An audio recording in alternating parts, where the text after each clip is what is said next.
మనకి ఈ అటవీ సంరక్షణకు సంబంధించినంత వరకు we are part of the entirety of the entire globe. ముఖ్యంగా మన ఆంధ్రప్రదేశ్ రాష్ట్రానికి వస్తే 22% మంది ఫారెస్ట్ కవరేజ్. తర్వాత మిగతా డీనోటిఫైడ్ ఫారెస్ట్ కూడా తీసుకుంటే దాదాపు అరౌండ్ 31% ఉంటుంది.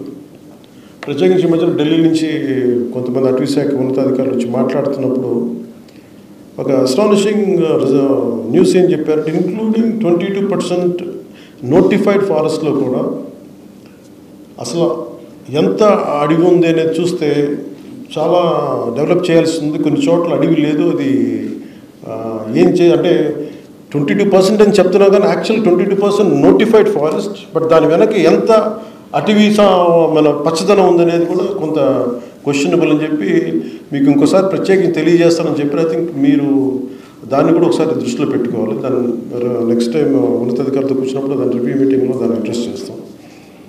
అలాగే మెయిన్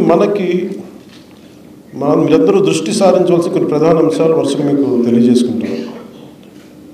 ఒకటి, ఎన్క్రోచ్మెంట్ జరిగిపోతూ ఉన్నాయి. ఏది ఫారెస్ట్ భూమి, ఏది రెవెన్యూ భూమి. మధ్యన శ్రీశైలం టెంపుల్ది కూడా గొడవలు between revenue department and forest department ఇవన్నీ నడుస్తూ ఉన్నాయి. దాంతో కొన్నిసార్లు చేసాం. So you will have a great challenges as you keep addressing it. Sometimes it could be in the name of development, it could be due to developmental issues. You have to adjust certain things, you have to kind of certain issues will be there which we have to come to a common consensus.